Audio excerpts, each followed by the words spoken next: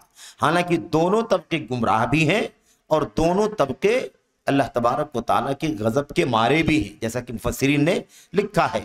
لیکن یہ وصف ان کے لیے زیادہ مناسب ہے کہ علم تھا، عمل نہیں کیا، تو اس کے اندر جرأت ہے، جسارت ہے، دھرمی ہے، اس لیے اللہ تعالیٰ کی ناراضگی ہوئی.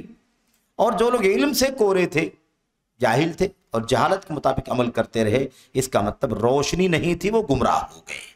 علم کی روشنی نہ ہونے کی وجہ سے وہ گمراہ ہو گئے. تو بہرحال یہاں پر بھی آپ دیکھیں اللہ تبارک و تعالیٰ نے یہی بات یہودیوں کے بارے میں ارشاد فرمائی. اللہ فرماتا ہے مثل الذین حملوا التوراۃ ثم لم يحملوها كمثل الحمار يحمل اسفارا بئس مثل القوم الذین كذبوا بآیات اللہ واللہ لا يهدی القوم الظالمین. آیت کریمہ میں بہت عظیم الشان تشبیہ دی گئی ہے ان لوگوں کی جو لوگ علم رکھتے ہیں اور اس کے مطابق عمل نہیں کرتے، یعنی علم سے کوئی فائدہ ان کی زندگی میں نہیں ہے. اور اسی کو علم نافع بھی کہتے ہیں. علم نافع، اللہم انی اسألوک علما نافعا، یا اللہم انی اعوذ بک من علم لا ینفع. اے اللہ میں تجھ سے نفع بخش علم کا سوال کرتا ہوں اور ایسے علم سے تیری پناہ چاہتا ہوں جو علم نفع نہ دے. علم نافع کیا ہے؟ علم نافع وہ ہے جو عمل صالح سے جڑا ہوا ہو. جس علم پر عمل کیا جائے وہ علم نافع ہے، جس علم کے مطابق عمل نہ کیا جائے وہ علم نافع نہیں ہے. کوئی بھی علم نافع اس وقت ہوگا جب اس علم کے مطابق عمل کیا جائے. تو علم نافع اسی کو کہتے ہیں جس کے مطابق عمل کیا جا رہا ہو. تو عملی تطبیق کے بغیر میرے بھائیوں علم جو ہے وہ نافع نہیں ہے. اس لیے بہت سارے لوگ، لمبی اسٹڈی ہوتی ہے، ان کے پاس بہت وسیع ثقافہ ہوتا ہے، اتنی زیادہ معلومات کا خزانہ ذخیرہ ان کے پاس ہوتا ہے کہ آپ سنتے سنتے تھک جائیں. نادر معلومات کا ذخیرہ ہوتا ہے، لیکن عمل میں ان کے میرے بھائیوں کوتاہیاں ہوتی ہیں. تو اس علم کو علم نافع نہیں کہتے. مثال اللہ تبارک و تعالیٰ نے ایسے لوگوں کی گدھے سے دی، دوسری آیت کریمہ میں کتے سے دی ہے. کمثل الکلب ان تحمل علیہ یلہث او تترکہ یلہث.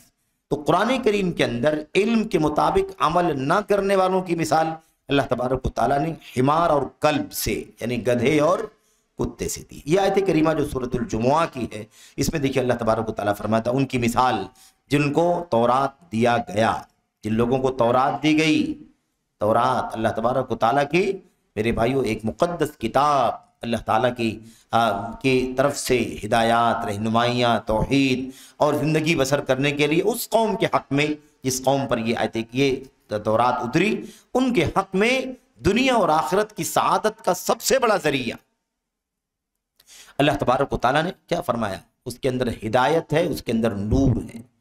اس کے اندر ہدایت ہے، اس کے اندر نور. ہدایت اور نور کی کتاب تھی یہ. تورات جن لوگوں کو دی گئی ان کی مثال کہتے ہیں جن کو دیا گیا لیکن انہوں نے اٹھایا نہیں. جن کے اوپر تورات لا دی گئی لیکن انہوں نے اسے نہیں اٹھایا. ترجمہ اس طرح سے اللہ فرماتا ہے ان کی مثال جن کے اوپر تورات کو لادا گیا لیکن انہوں نے اٹھایا نہیں. کمثل الحمار یحمل اسفارا. اس کی مثال کیسے ہے؟ اس گدھے کی طرح ہے جو گٹھر کے گٹھر لادے رہتا ہے اپنی پشت کے اوپر. اسفار صفر کی جمع، گٹھر بوجھ اٹھاتا ہے اپنے اوپر. بوجھ اٹھائے ہوئے ہے لیکن اس کو کوئی فائدہ اس سے ملتا ہے؟ صفر کی جمع اسفار ہے، اور صفر عام طور پر علم اور معلومات کے گٹھر کو کہا جاتا ہے. اسی لیے المغنی عن حمل الاسفار فی الاسفار، علامہ عراقی کی غالباً کتاب ہے، ان حمل الاسفار فی الاسفار، یعنی یہ کتاب جو میں لکھ رہا ہوں یہ کتاب سفر کے دوران بہت بڑی بڑی کتابوں کی جلدیں اٹھانے سے بے نیاز کرنے والی کتاب ہے.